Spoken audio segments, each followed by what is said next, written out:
iOS 26 ഒരു complete redesign കൊണ്ടുവരാൻ പോകുന്ന ഏറ്റവും വലിയ ഹ്യൂജ് അപ്ഡേറ്റ് എന്ന് പറയുന്നത് ഈ ഒരു അപ്ഡേറ്റിൻ്റെ ബേറ്റ എങ്ങനെയാണ് നമ്മുടെ ഡിവൈസിലേക്ക് ഇൻസ്റ്റാൾ ചെയ്യേണ്ടത്, അതോടൊപ്പം നിങ്ങളുടെ ഡിവൈസ് ഈ ഒരു iOS 26 കോമ്പാക്റ്റബിൾ ആണോ, ആൻഡ് ഏറ്റവും ഇമ്പോർട്ടൻ്റ് ആയിട്ട് ഈ ഒരു ബേറ്റ ഇൻസ്റ്റാൾ ചെയ്യുകയാണെങ്കിൽ എന്തെങ്കിലും പ്രശ്നം നിങ്ങളുടെ ഡിവൈസിലേക്ക് വരുമോ, ഇങ്ങനെ കുറേയധികം ഡൗട്ട്സിന് നിങ്ങൾക്ക് ഈ ഒരു വീഡിയോയിൽ ആൻസർ ഉണ്ടാകും. സോ അത് പറയാൻ തൊട്ട് മുമ്പ് നമ്മുടെ ചാനൽ സബ്സ്ക്രൈബ് ചെയ്യുന്ന എന്തായാലും ഉറപ്പുവരുത്തുക. So this is Yubin Xavier, welcome back to എവിക്ക. നമ്മുടെ ഫസ്റ്റ് സ്റ്റെപ്പ് എന്ന് പറയുന്നത് iOS ഡിവൈസ് ബേറ്റ പ്രോഗ്രാം സോഫ്റ്റ്വെയറിലേക്ക് എൻറോൾ ചെയ്യുക എന്നതാണ്. അതിന് സഫാരിയിലേക്ക് പോവാം, beta.apple എന്ന് നമുക്ക് സെർച്ച് ചെയ്യാം, beta.apple.com എന്ന് നമുക്ക് സെർച്ച് ചെയ്യാം. ഈ ഒരു വെബ്സൈറ്റ് ലിങ്ക് ഞാൻ വേണമെങ്കിൽ ഡിസ്ക്രിപ്ഷനിൽ കൊടുക്കാം. അതുകൊണ്ട് തന്നെ നിങ്ങൾക്ക് അവിടെ ക്ലിക്ക് ചെയ്ത് ഡയറക്റ്റ് ആയിട്ട് ഈ ഒരു പേജിലേക്ക് പോകാവുന്നതാണ്. ആപ്പിൾ ബീറ്റ സോഫ്റ്റ്വെയർ പ്രോഗ്രാം നോക്കുമ്പോഴത്തേക്കും പുതിയ എല്ലാ സോഫ്റ്റ്വെയർസും ഇവിടെ ലിസ്റ്റ് ചെയ്തിട്ടുണ്ട്. തൊട്ട് താഴത്ത് ഗെറ്റ് സ്റ്റാർട്ടഡ് എന്നുള്ള ഓപ്ഷൻ നിങ്ങൾക്ക് കാണാൻ പറ്റും. ഓൾറെഡി നിങ്ങളൊരു മെമ്പർ ആണെങ്കിൽ ജസ്റ്റ് സൈൻ ഇൻ ചെയ്യുക, ഓൾറെഡി മെമ്പർ ആയതുകൊണ്ട്. അല്ല, ഒരു പുതിയ മെമ്പർ ആണെങ്കിൽ സൈൻ അപ്പ് കൊടുത്തുകൊണ്ട് നിങ്ങൾക്ക് ഫേസ് ഐ ഡിയോ അല്ലെങ്കിൽ ആപ്പിൾ ഐ ഡിയുടെ പാസ്വേഡോ കൊടുത്തുകൊണ്ട് മാത്രമാണ് ഈ ഒരു വെബ്സൈറ്റ് ഒതൻറ്റിക്കേറ്റ് ചെയ്യാൻ പറ്റുകയുള്ളൂ. ഞാൻ ഗെറ്റ് സ്റ്റാർട്ടഡ് എന്ന ഓപ്ഷൻ കൊടുത്തു. ഗെറ്റ് സ്റ്റാർട്ടഡ് ഓപ്ഷൻ കൊടുത്തപ്പോഴത്തേക്കും നിങ്ങൾക്ക് ഇവിടെ മൾട്ടിപ്പിൾ സോഫ്റ്റ്വെയർസിൻ്റെ ആ ഒരു ബേറ്റ ലിസ്റ്റ് കാണാൻ പറ്റും. iOS, iPadOS, macOS എന്നിങ്ങനെ നിങ്ങൾക്ക് ഏത് ബീറ്റ പ്രൊഫൈലാണ് ഏത് ഡിവൈസിലാണ് ആക്സസ് ചെയ്യേണ്ടത് അത് നിങ്ങൾക്ക് കറക്റ്റായിട്ട് ആക്സസ് ചെയ്യാം. ഇവിടെ ഞാൻ iOS കൊടുത്തു. താഴത്തേക്ക് സ്ക്രോൾ ഡൗൺ ചെയ്യുമ്പോൾ ഗെറ്റ് സ്റ്റാർട്ടഡ് എന്ന ഓപ്ഷൻ ഇവിടെ കൊടുത്തിട്ടുണ്ട്. ഈ ഒരു ഓപ്ഷനിൽ എൻറോൾ യുവർ iOS ഡിവൈസ് എന്നുള്ള ബ്ലൂ കളർ ഐക്കൺ അല്ലെങ്കിൽ ബ്ലൂ കളർ ടെക്സ്റ്റ് കാണാൻ പറ്റും. ആ ഒരു ബ്ലൂ കളർ ടെക്സ്റ്റിൽ ക്ലിക്ക് ചെയ്യുമ്പോഴാണ് നെക്സ്റ്റ് പേജിലേക്ക് നമുക്ക് റീഡയറക്റ്റ് ആവുന്നത്.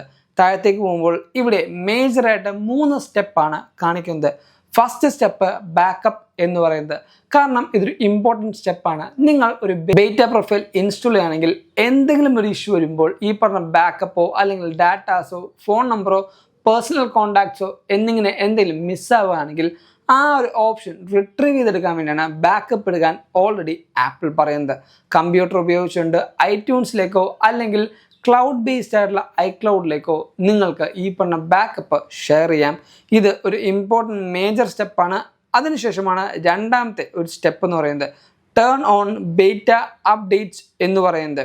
ഈ പറഞ്ഞ ബേറ്റ അപ്ഡേറ്റ്സ് നമ്മുടെ സോഫ്റ്റ്വെയർ അപ്ഡേറ്റിൽ പോയിട്ട് നമുക്ക് ഓൺ ചെയ്ത് തരണം. അതിൻ്റെ തൊട്ട് താഴത്ത് ഇവിടെ ഡൗൺലോഡ് കോൺഫിഗറേഷൻ പ്രൊഫൈൽ എന്ന ഓപ്ഷൻ നിങ്ങൾക്ക് കാണാൻ പറ്റും. ഈ ഒരു ബ്ലൂ ഐക്കൺ നിങ്ങൾ ജസ്റ്റ് ഒന്ന് ക്ലിക്ക് ചെയ്യുമ്പോൾ ഒരു അലോ ആൻഡ് ഇഗ്നോർ ഓപ്ഷൻ കാണിക്കുന്നുണ്ട്. ഇവിടെ നിങ്ങൾക്ക് നോക്കുമ്പോൾ മനസ്സിലാവും ഡൗൺലോഡ് ചെയ്യുന്ന ഒരു കോൺഫിഗറേഷൻ പ്രൊഫൈല് കാണിക്കുന്നുണ്ട്. ഈ ഒരു ഓപ്ഷൻ നിങ്ങൾ അലോ ചെയ്യുക. അലോ ചെയ്യുമ്പോഴത്തേക്കും ഒരു പ്രൊഫൈല് നിങ്ങളുടെ ഡിവൈസിലേക്ക് ഡൗൺലോഡ് ആവും. ജസ്റ്റ് ക്ലോസ് ചെയ്യുക. അതിനുശേഷം നേരെ ഹോമിലേക്ക് പോയി നമ്മുടെ സെറ്റിംഗ്സ് ഓപ്ഷനിലേക്ക് പോവാം. സെറ്റിംഗ്സ് ഓപ്ഷനിൽ ഇവിടെ ഒരു പ്രൊഫൈല് നമുക്ക് ഡൗൺലോഡ് ആയതുകൊണ്ട് അവിടെ ക്ലിക്ക് ചെയ്യാം.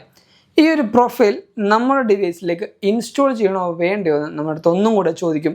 ഇവിടെ നോക്കുമ്പോൾ മനസ്സിലാവും കുറച്ചധികം ബേറ്റാസ് ആയതുകൊണ്ട് നമ്മുടെ ഡിവൈസിൽ കുറച്ചധികം ഇഷ്യൂസ് വരാനുള്ള കാരണം ഓൾറെഡി ആപ്പിൾ പറയുന്നുണ്ട്.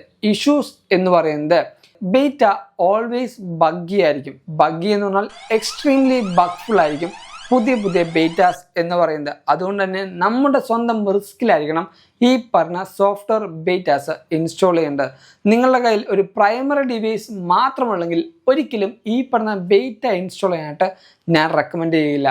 അതിന് പകരം നിങ്ങൾക്ക് ഒരു സെക്കൻഡറി ഡിവൈസ് ഉണ്ട്, അതോടൊപ്പം പുതിയ സോഫ്റ്റ്വെയർ വരുമ്പോൾ അത് എക്സ്പീരിയൻസ് ചെയ്യണം, ഒരു ഏർലി ആക്സസ് വേണം എന്നുണ്ടെങ്കിൽ മാത്രം ഈ ഒരു ബേറ്റ പ്രൊഫൈൽ ഇൻസ്റ്റാൾ ചെയ്യുക. ഈ ഒരു ഇൻസ്റ്റാൾ ഓപ്ഷൻ കൊടുത്തു കഴിയുമ്പോഴത്തേക്കും നിങ്ങൾ ഡിവൈസ് ഒന്ന് റീസ്റ്റാർട്ട് ചെയ്യാനായിട്ട് ചോദിക്കും. ജസ്റ്റ് ഡിവൈസ് ഒന്ന് റീസ്റ്റാർട്ട് ചെയ്യുക. റീസ്റ്റാർട്ട് ഓപ്ഷൻ കഴിഞ്ഞ് നമ്മുടെ ഐഫോൺ സെറ്റിംഗ്സ് എടുക്കുക. നേരെ ജനറൽ ഓപ്ഷൻ, അവിടെ സോഫ്റ്റ്വെയർ അപ്ഡേറ്റ്സ് ക്ലിക്ക് ചെയ്യുമ്പോൾ ബേറ്റ അപ്ഡേറ്റ്സ് എന്ന പുതിയ ഓപ്ഷൻ നിങ്ങളുടെ ഡിവൈസിലേക്ക് വന്നിട്ടുണ്ടാവും. അവിടെ ക്ലിക്ക് ചെയ്യുമ്പോൾ ഇങ്ങനെ 2 ഓപ്ഷൻസാണ് പുതുതായിട്ട് വന്നിരിക്കുന്നത് നിങ്ങൾക്ക് കാണാൻ പറ്റും. ഒന്ന് പബ്ലിക് ബേറ്റയും 2 ഡെവലപ്പർ ബേറ്റയും.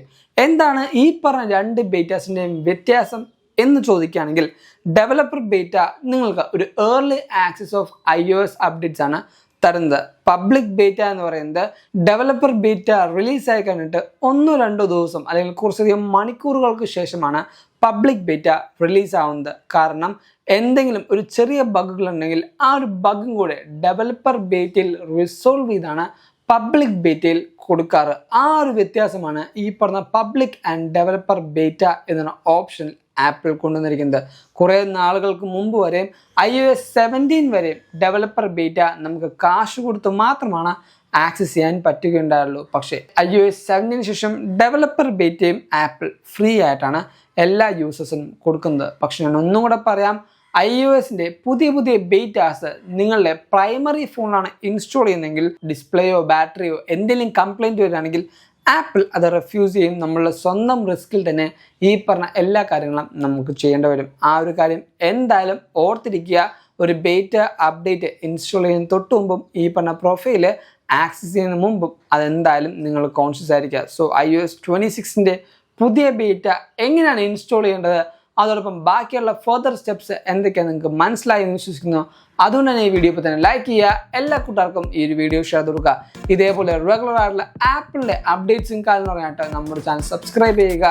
ഇൻസ്റ്റാഗ്രാമിൽ കൂടെയും ഫേസ്ബുക്കിൽ കൂടെയും നിങ്ങൾക്ക് ഫോളോ ചെയ്യാം. ലിങ്ക് ഞാൻ നമ്മുടെ ഡിസ്ക്രിപ്ഷൻ ബോക്സിൽ കൊടുക്കുന്നുണ്ട്. And thank you so much for watching this whole video. This is Ebin Xavier signing from Evika.